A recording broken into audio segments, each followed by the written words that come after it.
Hello everyone, my name is Aniruddha Jasu. I am the technical marketing engineer from HP Aruba Networking. Welcome to today's session on AOS-CX 10.14 IPFIX enhancements. The agenda, as you see on the screen, is overview, use cases. We'll talk about the feature details, configuration, troubleshooting, and end the session with a demo. Let's quickly get into the overview section. Before that, we would want to understand the acronyms which are being used on this session. I'm pretty sure you all are aware of this. This is for an info to give a background. We are going to talk about IPFIX, which is IP Flow Information Export. It's an IETF standard protocol for flow information aggregation and export, also known as NetFlow version 10. NTA is SolarWinds NetFlow Traffic Analyzer. TI is Traffic Insight. AOS-CX Embedded Flow Analytics. DPI is Deep Packet Inspection. ARC Application Recognition and Control. ABP is Application Based Policy. Journey so far on the telemetry features, the IPFIX, ARC, ABP, application based policies, and TI. We started this back in 10.11. There was a pretty detailed uh, session on port-based IPFIX involving CX 6300, 6400, 8360s, app visibility, and traffic insights. The link you would see on the screen. We moved into AOS-CX 10.12, which contained ABP app-based permit deny action. In the same release, we had IPFIX enabled for CX 8100. Then we moved into AOS-CX 10.13 release update, which contained phase 2 of ABP.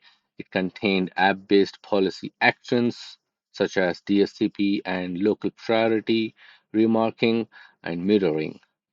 We had pretty detailed, efficient CX IP Flow Manager session.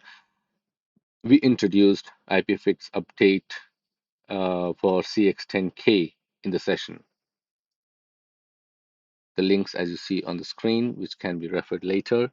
Today, we would be talking about AOS-CX 10.14, which contains two very important features. It's role-based IPFIX supporting our CX 6200, 6300, and 6400s.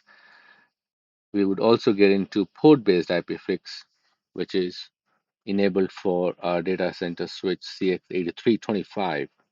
These are new features coming in 10.14, and let's dive into the details of the same to understand better.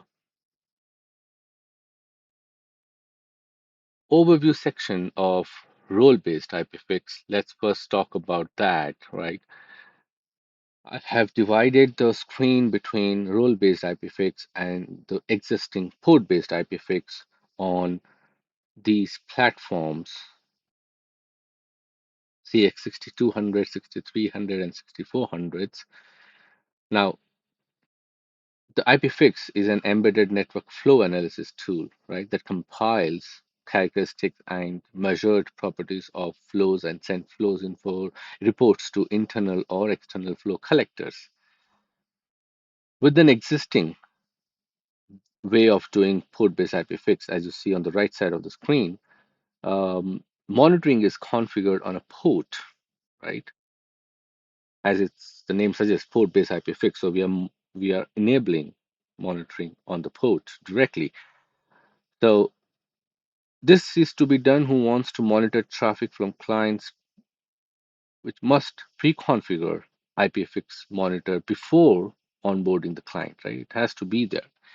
Now, if a client moves from one port to another, right, the monitor part the configuration of the IPFIX monitoring must be reconfigured accordingly to that next port or the new port. So this is very common where the clients can move around. Now, to reduce these complexities, role-based IPFIX is introduced, right, which is on the left side of the screen on the where I'm highlighting the laser. And this allows you to configure an IPFIX monitor on a port access role, right? It would be a part of the port access role configuration. So this way, the client can move around and we don't need to have a predefined configuration on the physical port of that switch, right? So once again, port-based IPFIX. Now, how do we do that? The main difference you'll have to understand is we use TCAM for port-based IPFIX, which was introduced in 10.11, as we saw in journey so far.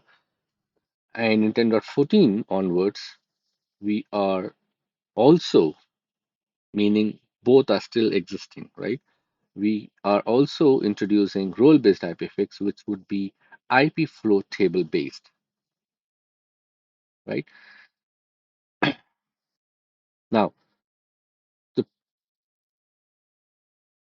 unlike role-based IPFIX, port-based IPFIX can actually be monitor flows of the uplink interfaces, right?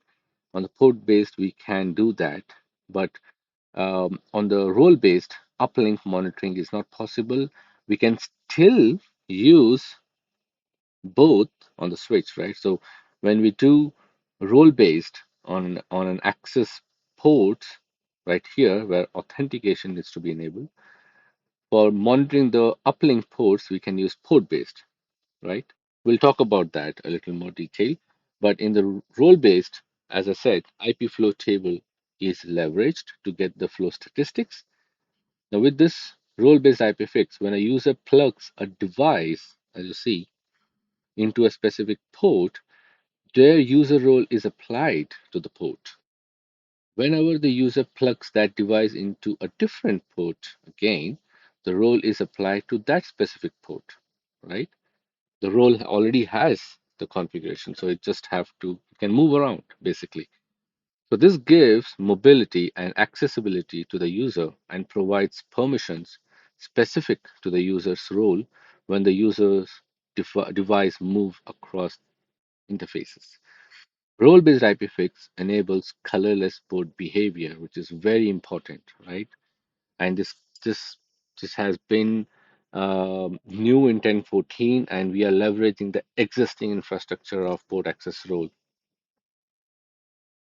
Now, if the question arises, since both are supported, if a port has both role-based IPFIX and port-based IPFIX, the port-based IPFIX implementation takes the priority. We'll talk about that how. So this is how the usual overview of both port-based and role-based on these three platforms today.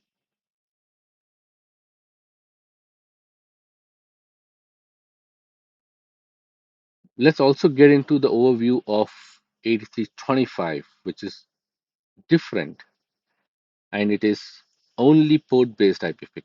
There is no role-based IPFIX on 8325s because, as you saw, role-based gets applied to the authenticated clients at the access ports, right? It gets authenticated and then we apply role. Now in port-based IPFIX of 8325, what's new? How do we do things, right? It's mostly revolving around two tables, that is TCAM and exact match table, which is a hash table again. Now we'll talk about that more, but in this overview section, what we need to understand is that on 8325s we support I'm so sorry, port-based IPFIX, and it leverages the tables which I have shown on the screen. The visibility, which is the network flow, helps gain deep insight of network performance and can identify potential issues. That's general IPFIX behavior, right? That's why we use them. With the flows, Another use case would be strategizing optimization of network traffic flows, which in turn can be utilized for latency reduction, balancing load across network paths, which can in turn help utilize available resources efficiently, right?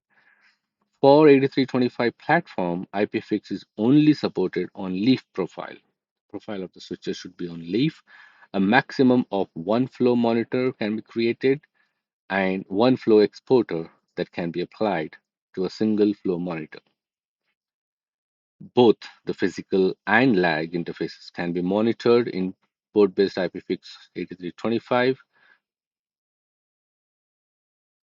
Exporter support on default VRF only, right? We will see that in our demo as well. It has been tested on Elastic Flow, which is on Elastic ELK stack. There is a support of source interface for IPFIX packets. In VXLAN environment, IPFIX monitoring doesn't give visibility to inner payload when monitoring on interface that receives tunnel encapsulated traffic on leaf. What does it mean? If we monitor the port where we are ingressing overlay traffic, that is before encapsulation, that can be exported. It's just the use case of monitoring port that is connected to spine, which receives encapsulated traffic, will have the above mentioned behavior. That's in the VXLAN environment. And this is important to understand. TCAM on 8325s acts as detecting the flows, and exact match table is used for storing the flows. That's why we use two tables. Unlike the port-based IPFIX on our campus environment, which is 6300, for example, where TCAM is used for both detection and storage, right? Here in 8325, we are using TCAM for detecting the flows and exact match table to store the flows. Since TCAM is a high demand resource which is shared across multiple protocols, including the security protocols, IPFIX flows are detected but are stored in a different table, that is the EM table. Now, this EM table is used by other features like L2, L3, and multicast, etc., to achieve their feature scale. Right? That's the difference between these two. And that ends our overview section of CX8325. I hope you understand the differences between three IPFIX way of implementing. One is port-based IPFIX on our 63, 64, and 6200s. The other one is role-based IPFIX, which has been introduced in 10.14 for 62, 63, and 6400s. And there is one port-based IPFIX on 8325s. Now, platform support, as you see so far, and this particular table talks about what's new on 10.14.001, right? We have role-based IPFIX, which is supported on 6200, 6300, and 6400. This is completely new in this particular release. We had port-based IPFIX on 6300, 6400, 8100, even 8360s and 10,000, CX 10,000. In the past, what's new is port-based IPFIX has been introduced newly on 6200 and CX 8325 in 10.14.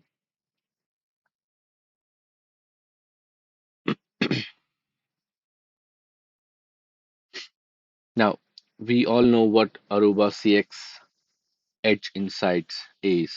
This particular table is to give you insight of what we support, what all is available, combining ARC or application recognition, basically, not the control.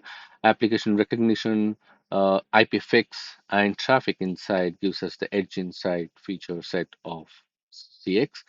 Now, you see on the screen we support 6300 and 6400 for application recognition. For IPFIX ingress, it's supported on all these platforms. As you see on the screen, traffic insights have some information which you should know. and I have marked that very clearly at the bottom of the screen. TI on 6200 is available from 10.14.001 onwards and supports app and raw flow monitor types. Now here, catch is app ID will be unknown as application recognition is not yet supported on 6200, right? So these are important. TI on CX 8360 supports only DNS average latency monitor, which requires client insights to be enabled. I think this is well known. It's been there. TI on CX 10,000 supports top end and flow monitor types from 10.14.001, which is new, right? Onwards, and workload flow monitor type was supported from 10.13.0.0.0.5 onwards on CX10K. And TI on CX8325 is available from 10.14.100 software, right? And onwards and includes top N and flow monitor types. These are the two which are present on 8325s. I hope this particular slide gives clear understanding of where we are at with respect to release support as of today. All right. Now let's get into the IPFIX role-based new flow detection mechanism, right? How it is happening, what do we do, right? To understand that.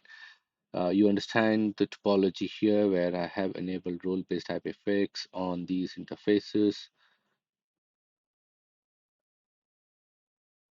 and it's it's role-based. So we have authenticated clients here, and we have TCAM-based uplinks here on the uplink interfaces. I have both IPFIX, IP flow table, and IPFIX TCAM for the uplinks table identified here. So the first step, client sends packet to switch port, right? Authentication is triggered. If authorized, assigned with a role, this is when IPFIX monitor gets applied if present in that role, right? Then the PC1 initiates traffic unicast and not multicast. Remember that to an application server, as you see on the screen. After DNS resolution, packet is forwarded to destination by ASIC, no software forwarding, right? Now, IPFM will copy the flows to the LC CPU and program that IP flow table in the hardware. First ingress packet is copied to line card CPU for flow management processing due to flow miss in the ASIC IP flow table and flow monitor enabled on the receiving port, client facing port. Here, a new 5-tuple flow entry in the IP flow table is created after maximum 15 seconds. That is, the 5 tuples are source IP, the destination IP, which is this table here. You see source port, destination port, and the protocol. ASIC IP flow table, which is also hardware based, as you know, will count the flows, bytes, and packets without any CPU processing. Now, server response packet is forwarded to the client by ASIC. First return packet is copied to line card or CPU for flow management processing due to flow miss in the ASIC TCAM and flow monitor enabled on the receiving port, which is uplink at this time. As we already discussed or understood, role-based cannot be enabled on the uplink, so TCAM is used since uplinks are not port access interfaces and role-based IPFIX cannot be enabled on the uplinks. Reverse flow return uplink, that is, a new 5-tuple flow entry in the IPFIX TCAM is now created after max 15 milliseconds. Those 5-tuple we already know. It's all there in the TCAM now.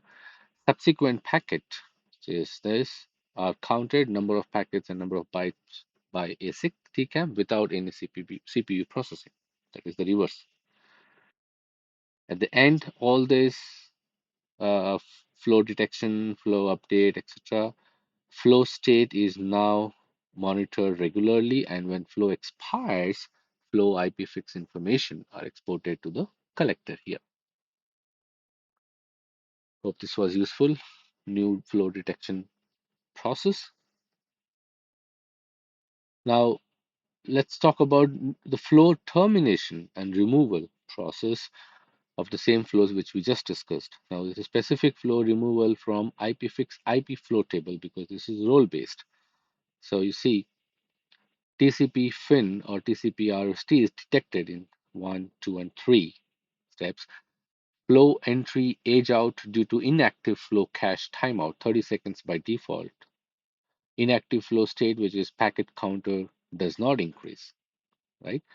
Flow entry age out due to active flow cache timeout, which is 1800 seconds by default. Active flow state would be packet counter increases. Now, if one of these conditions is met, flow information are exported, which is here.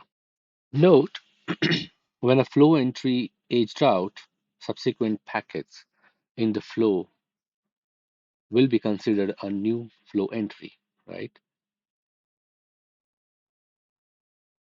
All flows from a given port removed from IPFIX cache, not from IP flow table. Reasons for those behavior as you see on the screen below. Now this is IPFIX perspective and not ARC, right? The flow monitor is removed, interface is shut down, port access scenarios, client log off, flow age out. These are the reasons which may be seen, right? Now let's move on. The use cases, right? Now, for the role-based IPFIX, with support for IPFIX implementation via port access roles on these platforms, now you see there's an IP flow table which we discussed in detail, right? What are the use cases? Now we can use ClearPass Policy Manager plus downloadable user role to achieve role-based IPFIX, right? Have ClearPass policy role to have an IPFIX monitoring command in that and send out to the authenticated client. We can implement this via CPPM plus local user role as well. We can use a radius plus local user role. We can have a device profile plus local user role. One of these, right? It can be used in a single or multi-fabric EVPN VXLAN environment and non-VXLAN environment. Now, in L3 VNI environment, right, we need to understand that we can use port-based IPFIX uh, today, not role-based IPFIX. Okay, we'll talk about that. So that's why L3 VNI is mutually exclusive with role-based IPFIX. For ingress IPFIX monitoring done after VXLAN decapsulation, IPFIX statistics are related to overlay, right? Let's get into the use cases of port-based IPFIX in 8325s, right? Now, in the campus deployment, you would see them in these ways that we can leverage it, right? On the left extreme side, you'll see we are using port-based IPFIX between aggregation uplinks and downlinks, right? This is the aggregation layer, and we are using, and all of them, core and aggregation, both are, let's say, CX 8325 in this use case discussion. And in the aggregation layer, we have this 8325 for both uplinks and downlinks, right? This way, we are making the configuration simple as flow monitoring is on uplinks and downlinks. The EM table and TCAM size of aggregation switch now should handle all the flows crossing the access network, right? All of them are getting through this aggregation layer, and we are, since we are monitoring on the downlinks, all of them are getting monitored at this level. So IPFIX configured is only done on the aggregation layer here in this scenario. So all the access, no matter how many access layer switches are there, all of their traffic is getting seen here. Now, if we have to configure between aggregation and core, now mind it that why have I used a slash here in these two scenarios? Because core is involved, and in the core, if you want to use IPFIX monitoring, we have to understand that it has to be in the leaf profile, ideally. As long as there is leaf profile, you can use it. If not, we cannot have this use case, right? So assuming that you are using leaf profile on the core, then the IPFIX is between only the ag and the core. Now, what will happen here? Although the configuration is simple, monitoring is done at a very simple level. and you are getting all the aggregation layer traffic seen on the core, right? In this implementation, the drawback would be that you won't be able to monitor east-west traffic within the aggregation, right? Because access layer type of information is not there. Similarly, on the right extreme use case, you will see that you're only configuring it on the core as long as the profile is leaf. So when you're configuring it on the core, that means the downlink of the core and the uplink of the core. So that means you won't be finding the east-west traffic. You won't be having the aggregation layer switches traffic. Just whatever is hitting the core is what you would see in the collector, right? So although the configuration is simple, you won't be able to get the east-west traffic scenarios in this.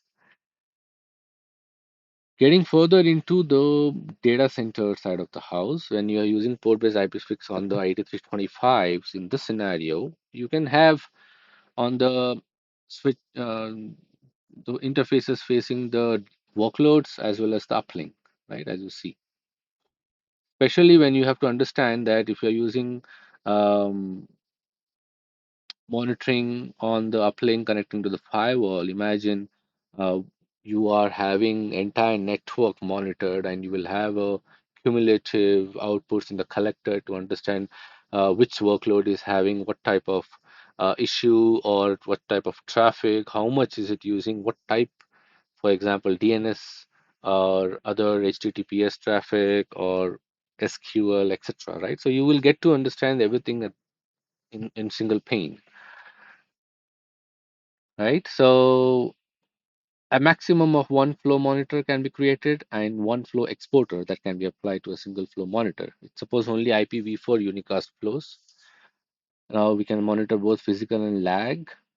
Exporter support on default VRF only is tested on Elastic Flow on Elastic, right?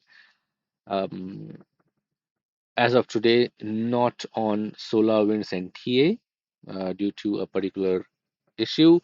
So you would see that we are supporting Elastic Flow as of this release. Can be used in single or multi-fabric EVP and VXLAN. Now, IPFIX monitoring done here does not give visibility to inner payload when monitoring on interface that receives tunnel encapsulated traffic on leaf.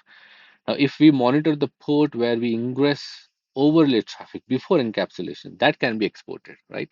It's just the use case of monitoring port that is connected to spine, which receives encapsulated traffic, will have the behavior as mentioned above. Hope this particular use case is clear.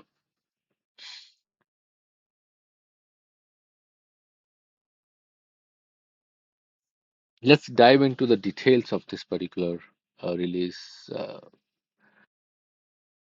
features. Now, for the role-based IPFIX, which is nothing but our 63, 62, 6400s, we support 16 exporters, 16 monitors, and 16 records, supporting a maximum of 16 flow monitor with a limit of 2 exporters that can be applied to a single flow monitor.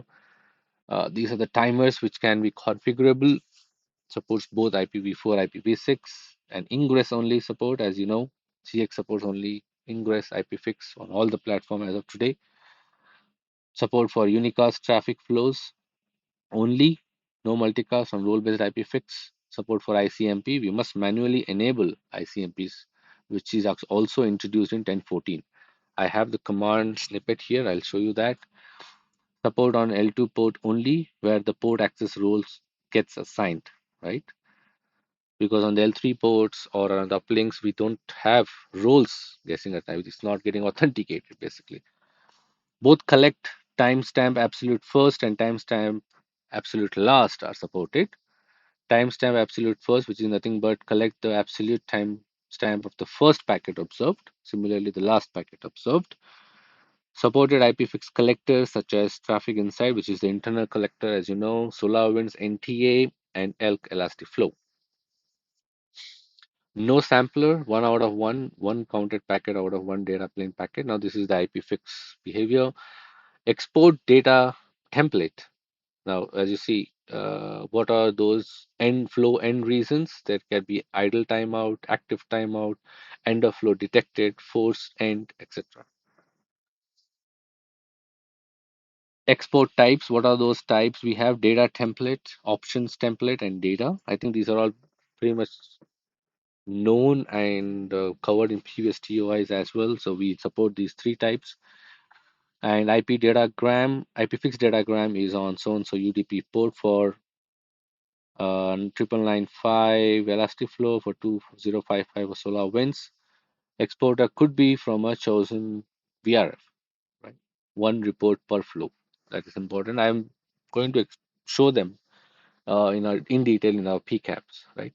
So this was the command I was talking about, which is newly introduced in 10.14 to track ICMP in the flow tracking command context. Further getting into the same role-based IPFIX, there are 6 mandatory match fields, of which the IP match field must be on the same type, separate for IPv4, separate for IPv6. Supported sets are so and so, as you see on the screen, and I think it's well known. A flow record is invalid if it does not contain one of the supported sets of match fields, right? It has to be all of them. You have to configure all to have it. Further, these were the mutually exclusive features which I talked about in the initial slides now and also in the architecture. There are some mutually exclusive features that will disable role-based IPFIX when they are enabled. Those are this UBT, MAC lockout, extended MAC, source port filter, IP lockdown, L3 VNI, and VSF stack. If you have VSF stack, you cannot have role-based IPFIX as of today. Also, the following behaviors are observed in a deployment with role-based IPFIX. Very important. I think I have covered it. Just going to read through. If a user applies the IPFIX monitor configuration on the port, it uses the existing TCAM infrastructure, right? Because this is port-based IPFIX. If a port and has both role-based IPFIX and port-based IPFIX, the port-based IPFIX implementation takes the priority. If IPFIX monitor configuration on a port moves from role-based to TCAM-based or vice versa, excuse me, existing IPFIX flows learned on that port are deleted. When the user role has an IPFIX configuration and fails to apply it, port access locks it, but it does not prevent the client from getting authorized. Of course, right? Because the authentication portion comes first. If port access is in the client mode, right? You remember there are two modes, device and client mode. And if there is more than one client with a conflicting IPFIX monitor configuration, traffic from all the clients will be exported through the IPFIX monitor configured for the first client. So it's better to have separate authentication, right? Then you will have can send only one by one, and I'm showing that in my demo also.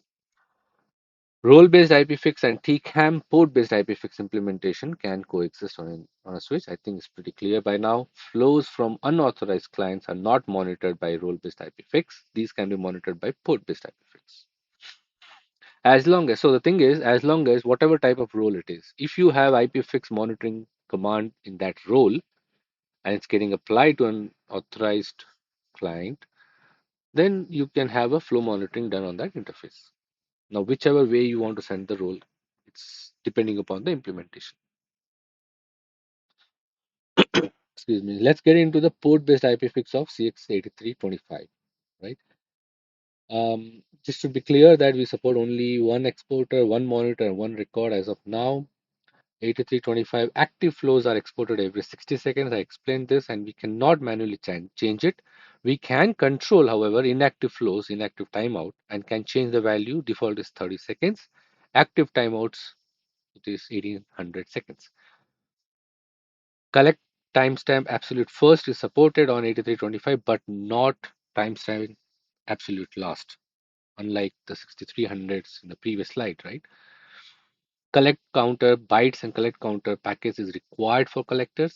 Of course, all supported match fields are mandatorily needs to be configured for IPFIX to work. Yes, IP 8325 exporting is hardware ASIC based. Now,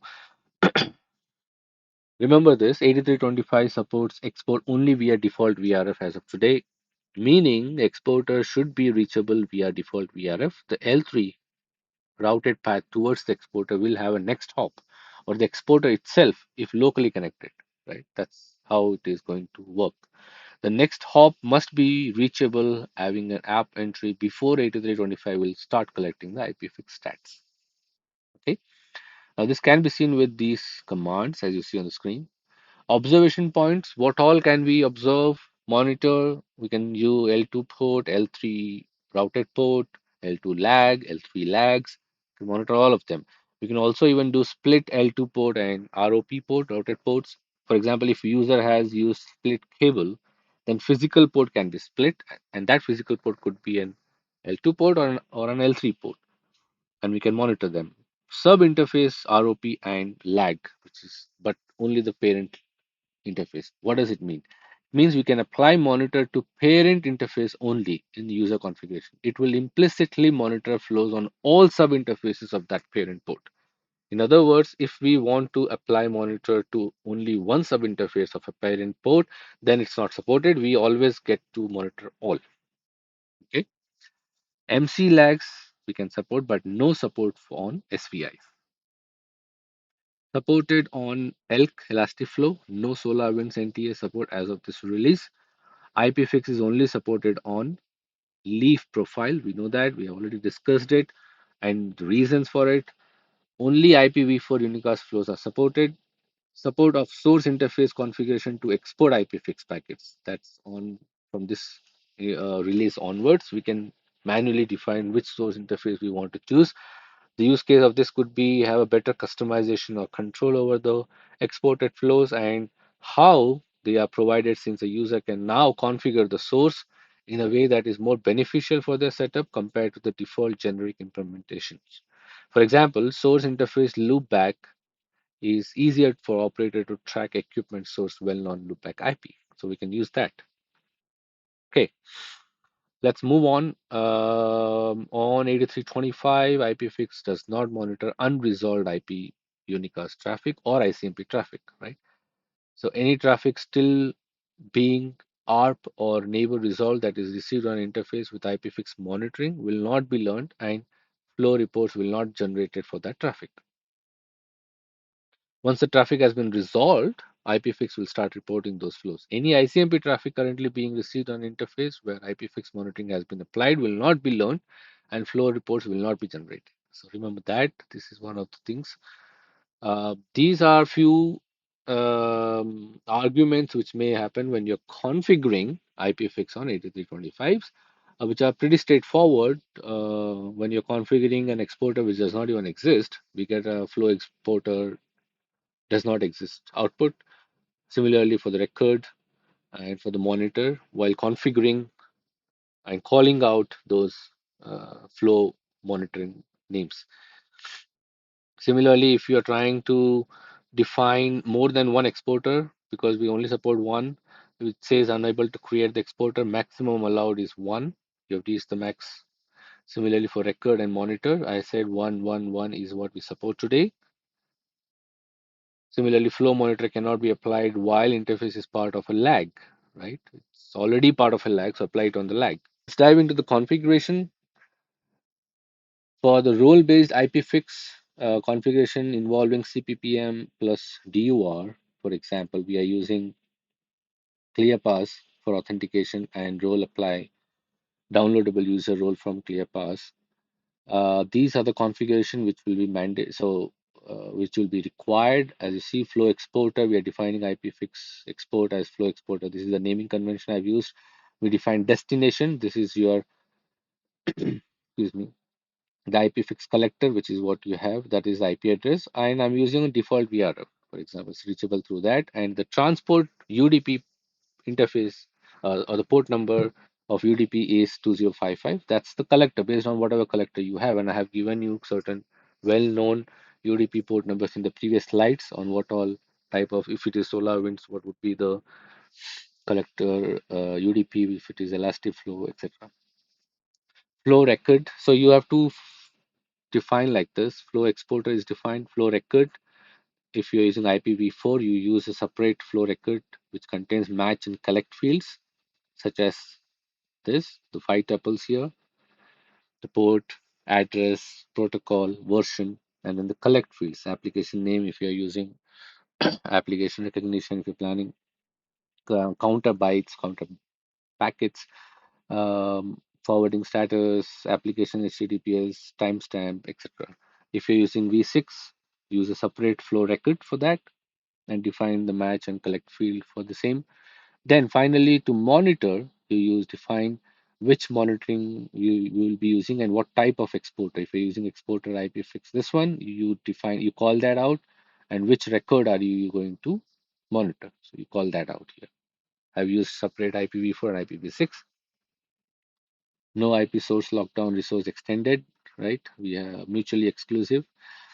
So bold one to understand that this is an important configuration for role-based IPFIX. In the role-based, we have new thing which is flow statistics enable. This command makes sure that role-based IPFIX works. So ensure that this is just flow tracking enable does not help.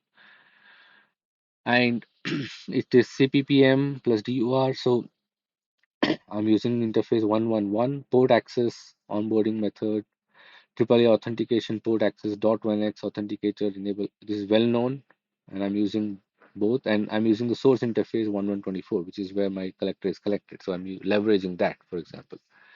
So in the CPPM configuration, it's pretty straightforward. In that role called IPFIX DUR, for example, in my enforcement profile, I define um, in the role, whatever role you are using. For example, in radius Aruba type, name, so CPPM role, I'm using IP flow monitor and this IP flow IPFIX monitor role in that, and I'm sending that to the switch.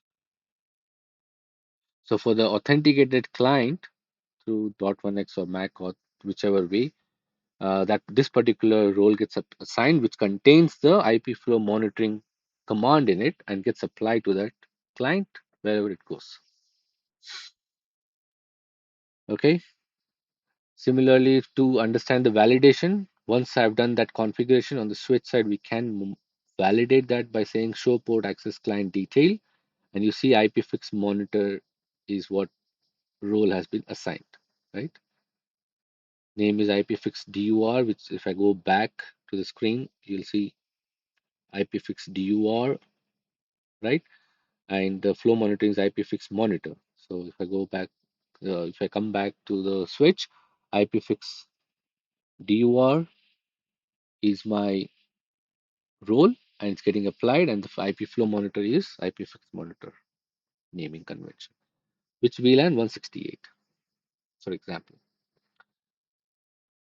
So port access client, if I do, you'll see the user role and the VLAN, etc. If I do show flow monitor IPFIX monitor, that particular monitor, it says it's been accepted, and it's inactive timeout is 30, active is 1 and 1800.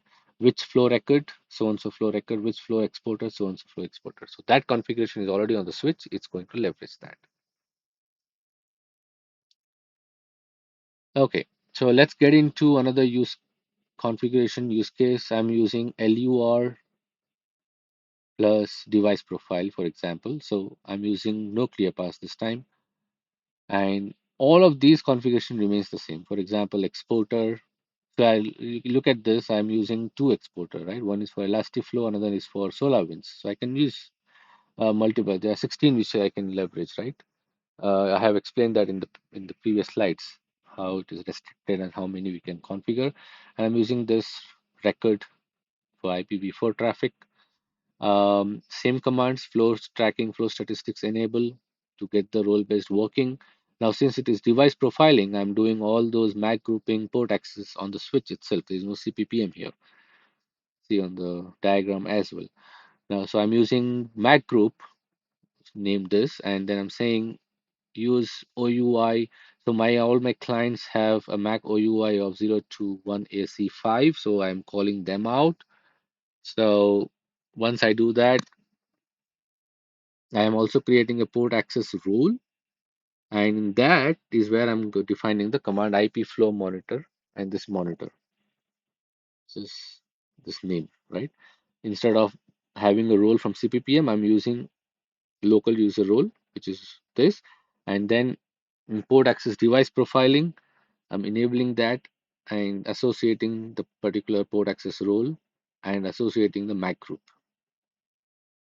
At the interface where the client is, I'm authenticating and I'm saying port access device profile mode block until profile applied. So it gets applied with this particular port access role.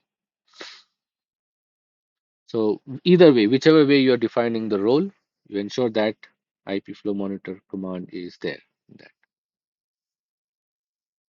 Okay. Uh, to validate, right? I'm using same LUR plus device profiling. If whatever configuration I've done in the previous slide to validate that show port access clients. These 021AC5 was the MAC OUI, and I'm seeing all of these are getting the role IPFIX, which I defined in the configuration. So I have multiple clients connecting to the same interface. So all of them are getting authenticated because I used OUI, right, to authenticate. And further getting into that particular client detail, you will see that it got applied with the profile, device profile. This is what I had defined in the previous slide. And the role and the MAC group, there's no failure reason because it was successful. It's the same for other client as well. Okay, so to understand the PCAP, for example, I have monitored a particular role-based client, and how does the role-based client IP fix PCAP looks like. So if you see, I'm this is how the data template is looking like. The template would contain the template ID, and then it has multiple fields, those tuples, IP destination address, source VLAN protocol, protocol version, flow and reason, right? And then all those information which is there in the one particular um, data template. So this is the template data template PCAP which you're seeing. Let me expand all of them. Okay, this is how it looks now. Let me try and go to the data itself. If data template 257, that is the template which is being used, and where is the data? Data is here. In that data, the template frame you see is 39. 39 is on the top. The flow one now contains the data of that particular data template, right? Template does talk about what all should contain, and data contains the information of that particular flow, like source, IP, etc. There is another called as option template, which contains application ID, application names. If you're using application recognition also enabled, option template will contain those fields, and option data would contain the actual application name. So here it is DNS and category name, etc. So this is how an IPFIX PCAP looks like. So you see the flow source IP for every source, different tuples, there's a different flow packet. Template ID would remain the same. There is a different template, the different packet would be tracked in that way. Okay, let's get into further data template, which I just showed you. The data template, you see, it looks like this, right? The data template shows that what all should the field be used to define in the data, right? So data template with relevant fields for your reference, and I've expanded that in my previous slide for just for your understanding. Now, in that data, what data with flow set outputs, right? Data template we just saw. Now we are seeing the data itself, which follows the data template and gives these information. All those template contain these headings, and now we have the data inside. Source address is .44, destination is .37 of that particular flow. Flow and reason was idle timeout, etc. So if there is a change in the tuple, there will be a different data packet.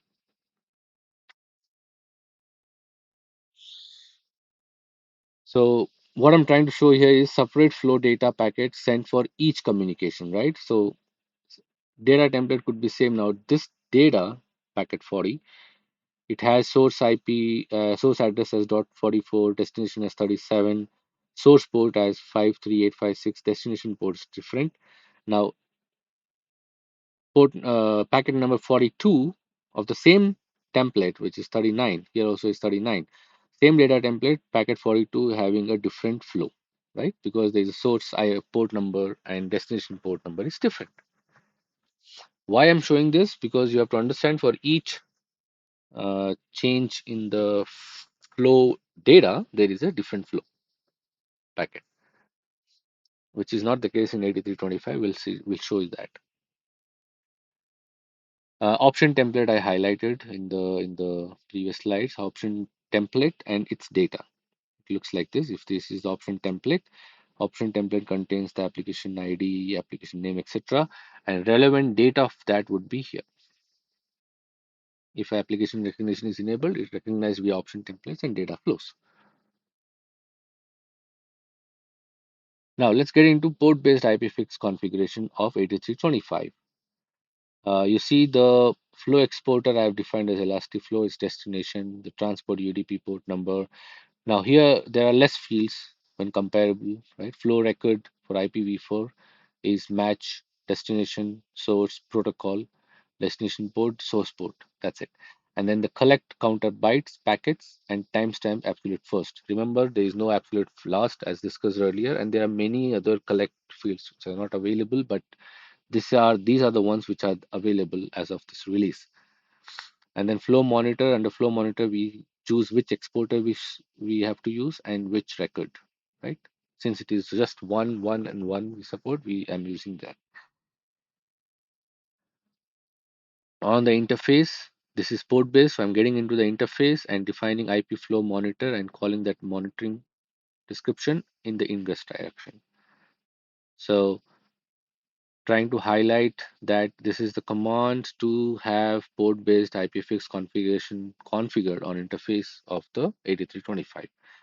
I'm also using the source interface IPFIX feature to leverage where my exporter is. Let's say my exporter connects to interface 1 to 124 here. Since it has only supported under default VRF, I've also highlighted that here for your clarity. So I'm leveraging that feature to define to use 1124 as my IPFIX collector source interface. Pretty straightforward configuration, just this and the flow informations. Under port-based IPFIX inside of a PCAP, it looks like this. I'm using this data, right? You see in the data, I have many flows. When compared to, for example, 6300, each packet had a different flow. So good thing about this is here is 8325. All the flows every 60 seconds. Remember, active flows are sent. So all these are active flows which are being sent and in one packet. Okay. So you see if you see the source port is different here in each flow, but the packet which is being sent is single. So it sends out all these in one shot. There's no separate to track. Okay,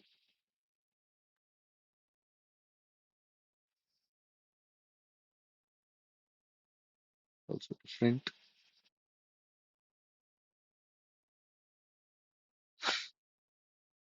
Okay, so data template of 8325 looks like this, and it's relevant information as you see when compared to others. It has 1 to 8 IP, destination address, source address, protocol, L4 destination port, source port, bytes total, packets total, and the flow start.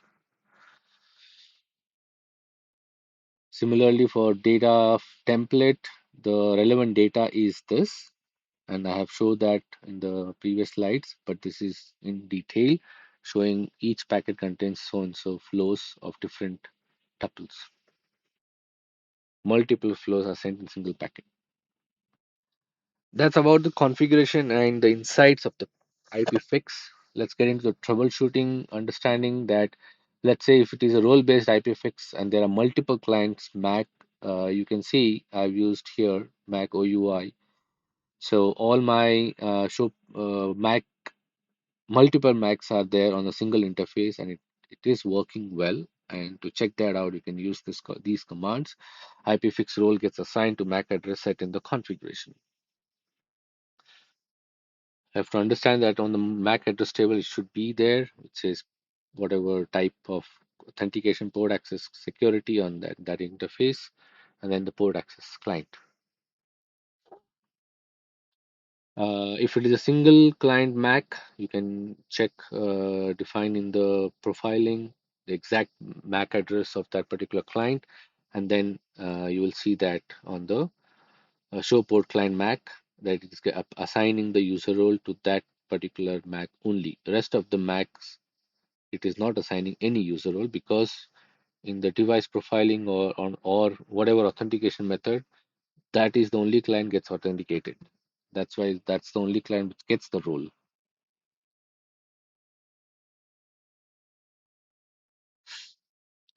Further getting into the event logs, for example, the event logs to provide indication on client limit exceeded. This usually happens if you have multiple clients on a single interface, but the client limit is given as one.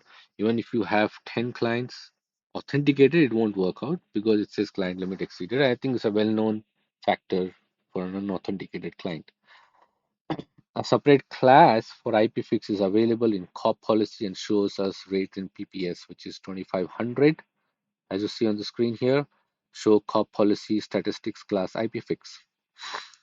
Warning messages are sent out for an unsuccessful role based for an unsuccessful application if there is an VSF. For example, you have VSF, you're trying to define this, you'll get this error.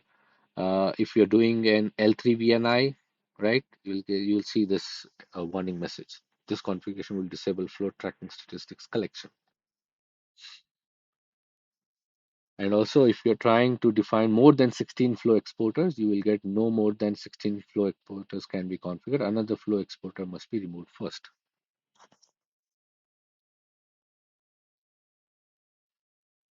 Further to understand, maybe just as a bonus tip, with the repetitive monitoring statistics, we can track the flows getting added and other statistics. So if you want to manually see on the switch itself whether switch is sending out the flows and it is getting monitored, you can use show flow monitor statistics multiple times, and you see the flows getting added gets increased, flows getting terminated get increased, which are in inactive timeouts, which are how many end of flows are getting detected is all getting tracked here on this command.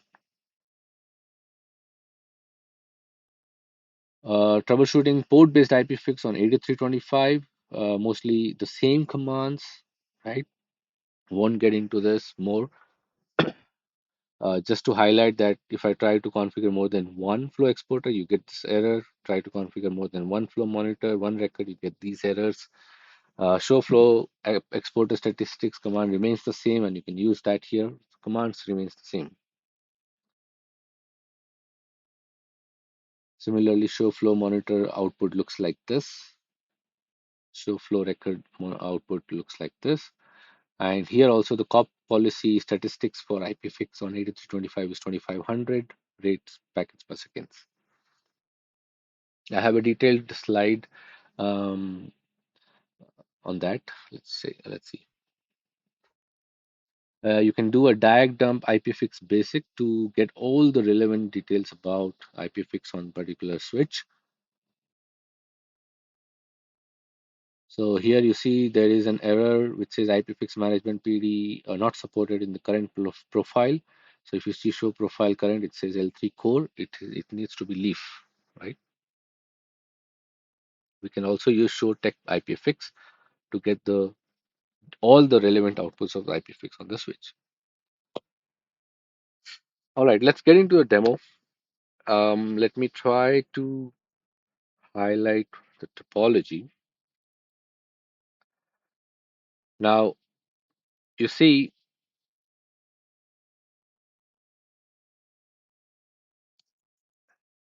I'm using the same topology for both, explaining both role-based IPFIX on 6300 and port-based IPFIX on 8325 here. One thing you have to understand is that I am having authenticated client here on the 6300, right? And there are around 9 clients. You will see them in the IP range 33 to 42. Similarly, on 8325, there are clients 22 to 31, with the server being 11 and 44. Okay.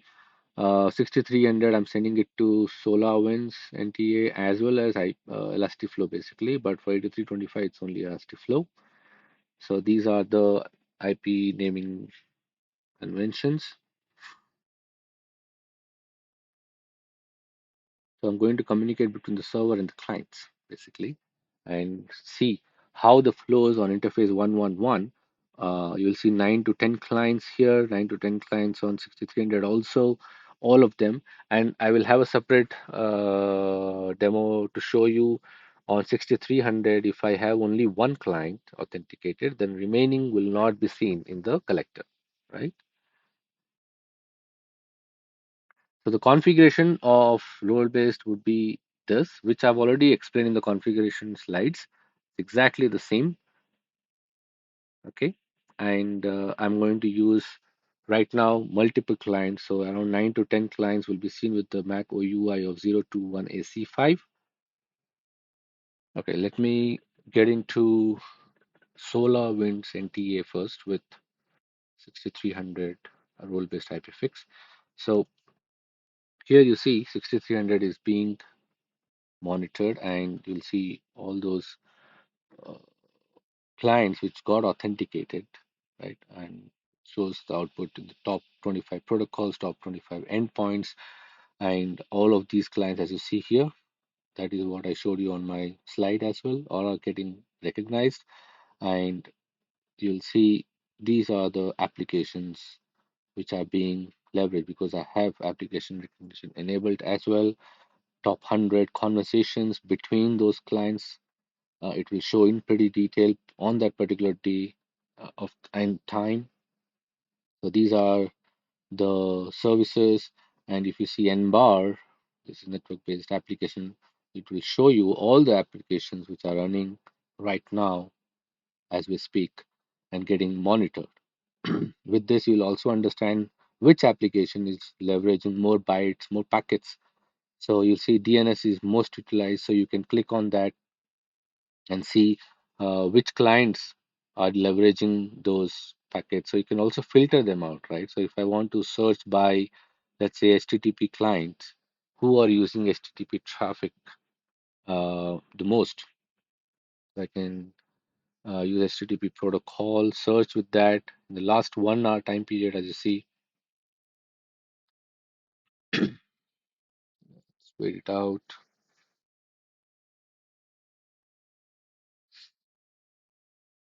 And we can filter out, okay, here it is, and I want to see on which switch.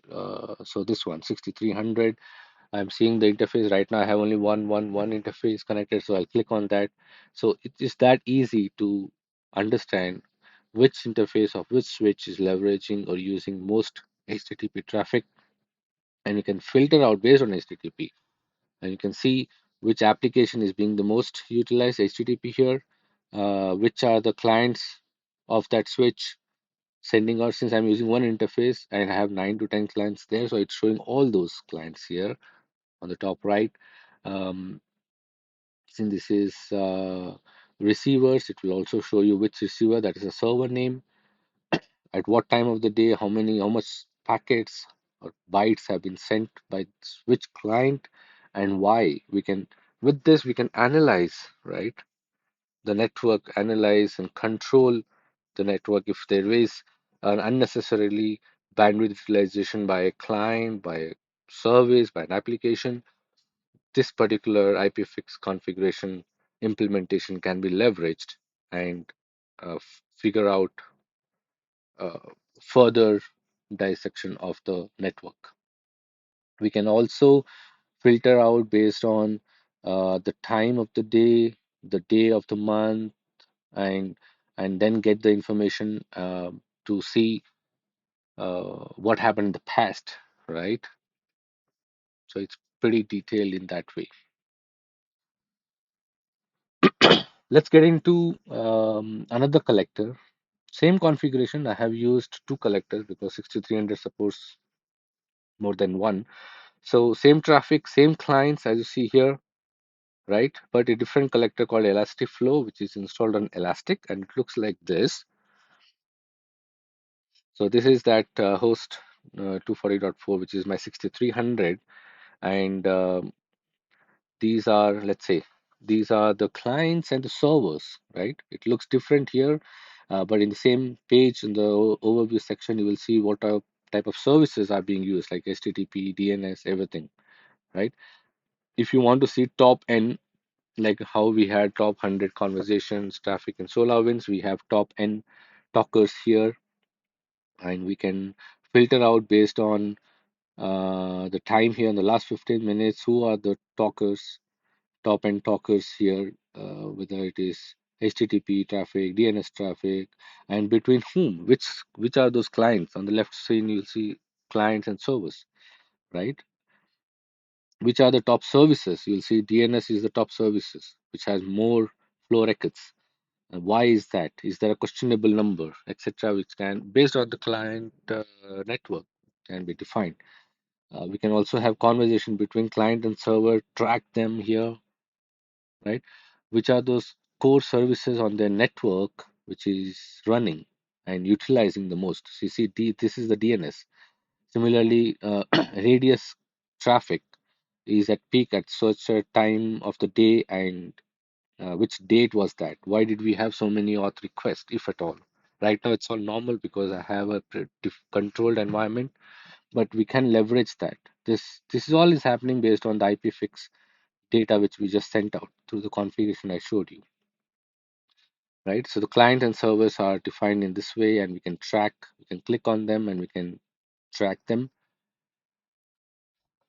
Exporters are nothing but which switch is sending out the IP flow. To understand that, you have multiple switch, hundreds of switches, we can filter them out here one by one, and see how many records are being sent by which switch of the network. Right now there's only one, so I will see only one switch here. To also talk about which IP version. IPv4 is what I'm using, not IPv6. I've removed that config, but you can use that. And I'm using VLAN 168, so that is what in this it is VLAN 800, and VLAN 1 is what I'm being monitoring. So it shows VLAN as 1. Approximately 9 to 10 clients. There's only one or two servers, but it is talking to other servers which are not being monitored, but are there, right? So it's monitoring everything. This particular thing will show you what type of flow records we have in that flow, each flow, what are those information which we get. All those tuple information are also seen here.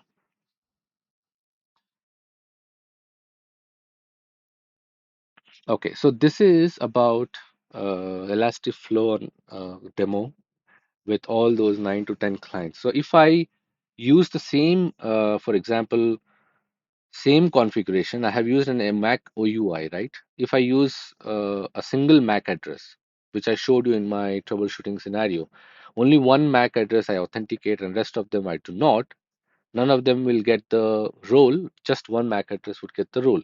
So with that configuration, I have done that also, and with that configuration, you will see in Elasticflow or SolarWinds, there is only one client which is being authenticated and unobserved, although there are 9 clients which we just saw in the previous demo. So here also, if I use only one client, it is monitoring one client, and that's how it looks like. The collector will just show you one client information, which is very rare, which may not happen because in a network you have thousands of clients, and this particular screen would make sense if you have more clients in place, which is what I did in my previous demo just now, right? But I was trying to highlight that we can do this and we can also monitor that. That's the power of role-based IPFix. Let's get into let's get into 8325 in my next slide. And here also, the configuration remains the same as I showed you earlier. Same elastic flow collector, record, and monitor, and we are using IP flow monitor on interface 111. Okay, so if I go back to, this is my 8325. I'm trying to monitor the clients on 8325 here on elastic flow, right? So you see the flow records are 347,129 records. So and so conversations are being used on DNS is the traffic. It shows pretty detailed on what is the client name, IP address, which switch. This is the exporter. That means which switch. This is my 8325 and their conversation ID. So let's dive into this a little more, right? So it will show you the source and destination based communication on that particular time of the day. If you expand that particular flow, it will show you all those tuple information, L4 ID, L4 name, source IP, etc. Right?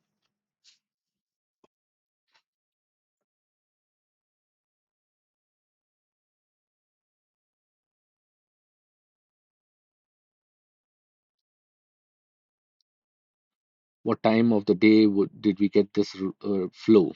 What did it contain? Right? We can all troubleshoot based on that as well. Interesting thing would be to see in the traffic details of that 8325 clients. You will see which layer 4 protocols, TCP or UDP client traffic was that. Was it IPv4? And then those are the clients and their IPs being monitored here, right? Under exporter, you will see which switch was that, how many records did it send out per 60 seconds or per 5 minutes or 15. You can filter them out. That's depending upon the collector. Under flows, you will see the client source and destination communication between the clients.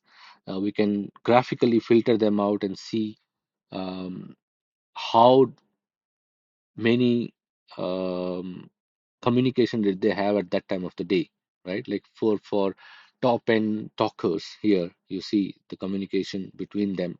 Top services, there has been TCP and UDP. That's why you will only see them, but you will find mostly in the real environment, in the data center, all those SQL traffic or any application traffic, email exchanges, etc. All that would be seen here, and you can filter them out, as I showed you earlier, on maybe 6 months back at so and so time, how was the traffic and who was communicating with whom. If there is a DNS traffic a lot, or any other unknown traffic which is not required in a data center, right?